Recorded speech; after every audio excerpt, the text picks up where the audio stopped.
When you wake up each morning and set out on your day, your thoughts flow and your emotions arise, seemingly without effort. Yet, a question lingers. Who is truly experiencing all of this? In a mind that continuously churns out thoughts, worries, and judgments, who stands as the silent observer? Most of us glide through life, never questioning the inner voice we assume defines us. But when you begin to examine it, something peculiar occurs. We like to believe we control our minds, yet have you ever noticed that thoughts simply appear? Some familiar, some random, and others completely unwanted. You don't choose them. They arise automatically, often feeling like your greatest adversary. When you try to focus, intrusive thoughts derail you. When you seek happiness, doubts sneak in. And when sleep beckons, your mind won't quiet down. So, if you were truly in charge, why does this relentless mental chatter persist? Perhaps the version of you that you assume is in control isn't the full picture at all. Many of us become imprisoned by our own internal narratives, mistaking them for reality. In truth, these thoughts are merely stories, narratives that shape our emotions, reactions, and self-image. Yet, we treat them as if they are absolute truth. Imagine sitting in a silent room where nothing stirs. Suddenly, a thought appears. What if I mess up? Nothing concrete has happened, yet your stress spikes and your heartbeat quickens. Did that fleeting thought alter reality? Did it truly deserve such a reaction? And yet, because you believed it, it seized control. That's the astonishing power of thought. Now, picture seeing your thoughts for what they truly are, like passing clouds in a vast sky, mere background noise that only gains influence if you pay attention. The suffering most of us experience isn't caused by reality itself, but by the stories our minds craft about it. When a stranger gives you a peculiar look, your mind might whisper, "They think I'm odd. I must have done something wrong." But is that really so? Perhaps they were lost in thought, having a rough day, or didn't even notice you at all. Yet, by embracing that narrative, you invite unnecessary pain. Our mind acts much like an overprotective friend, always on the lookout for worst-case scenarios. In its effort to shield you, it creates problems that don't truly exist. The more you invest in these stories, the more confined you become. The escape, it begins with the powerful realization that you are not your thoughts. You are the observer behind them. As you listen now, a voice in your head offers commentary. That voice is not you. You are the one who listens. Once you understand this, you unlock a power that many never experience, the freedom to choose. You gain the choice to ignore thoughts that drag you down, to let go of narratives that no longer serve you, and to step out of the endless mind chatter to embrace the present moment. Life isn't confined to your internal dialogue. It unfolds right here and now. But here's the catch. The illusion doesn't vanish just because you noticed it once. Your mind has been on autopilot for years, with patterns, reactions, and loops deeply ingrained.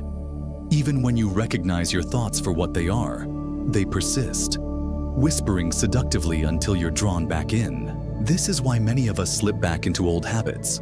We might claim, "I understand now. Thoughts aren't me." Yet when a challenging day comes, an old memory resurfaces, or future anxieties creep in, we fall back into identification, as if we'd never seen through the veil. Breaking free from this illusion isn't a one-time event. It's a continuous practice, a constant act of remembering who you truly are. Genuine self-awareness isn't a destination to reach. It's a daily habit, the ability to catch yourself time and again, even during the toughest moments. When you observe the illusion in real time, you begin to live differently, no longer controlled by fleeting emotions, no longer trapped in needless suffering, and no longer caught in an endless cycle of reaction. You move through life with profound clarity, and that clarity changes everything.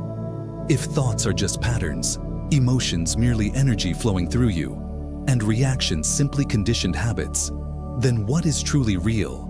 Who stands behind it all? There is something ever-present, observing thoughts without becoming them, feeling emotions without being overwhelmed, and experiencing life without being defined by any single moment.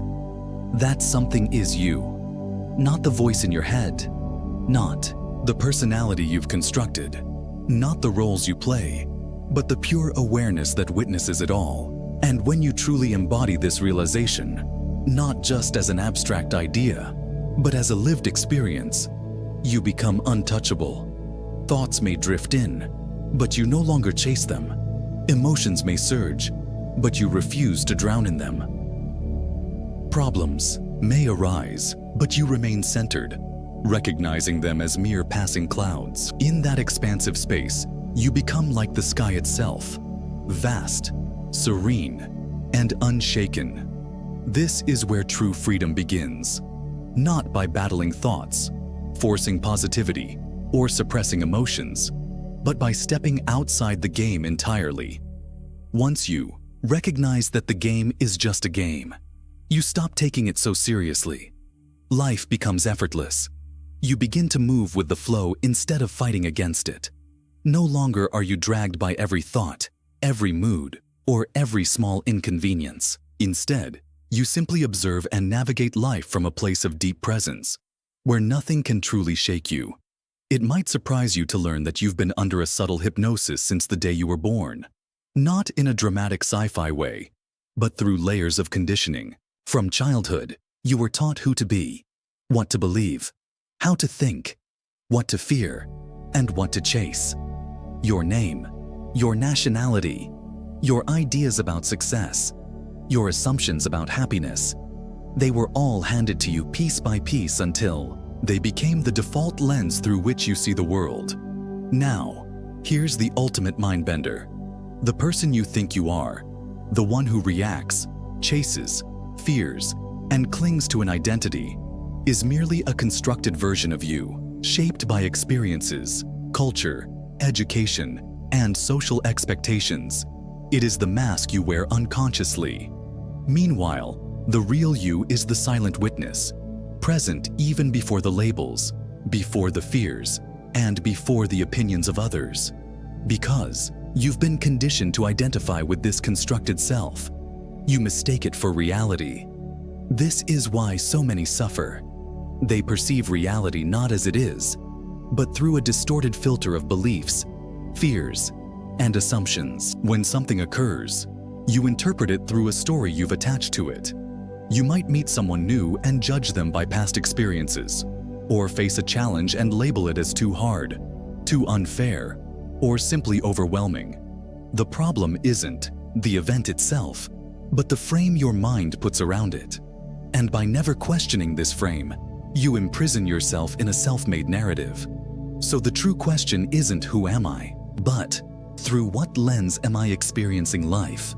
Your thoughts, emotions, and identity aren't reality. They're interpretations, like a movie playing on a screen. You might become engrossed in the film, emotionally attached to its characters, but remember, the screen itself remains untouched. And you are not the movie. You are the screen.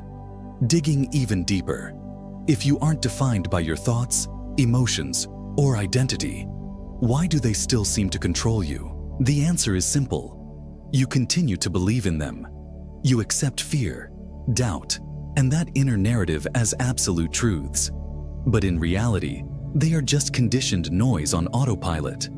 When you stop subscribing to that noise, you free yourself from being dragged by emotions, trapped in overthinking, or enslaved by endless mental chatter. Instead, you observe it as one might listen to soft background music in a cafe, present, yet powerless. This is what true inner peace looks like, not by trying to control every thought or emotion, nor by forcing yourself to be constantly positive, but by stepping back so deeply that it becomes unnecessary. When you step outside the storm, you realize you were never the storm at all. In that moment, space appears. Space between you and your thoughts, your emotions, and every occurrence in your mind. In that space lies freedom. the freedom to navigate life with clarity, to feel without drowning, to think without spiraling, and simply to exist without being consumed. And when you live from that spacious, centered place, nothing can ever shake you. But let's venture even further. What happens when you move beyond thoughts, emotions, and even the self? What if you stop attaching to the good or the bad? Stop seeking approval. Stop trying to fix yourself, and cease looking for happiness in some distant future. When you stop chasing an idealized version of who you think you should be, and simply start living without chasing, without forcing control, the transformation begins.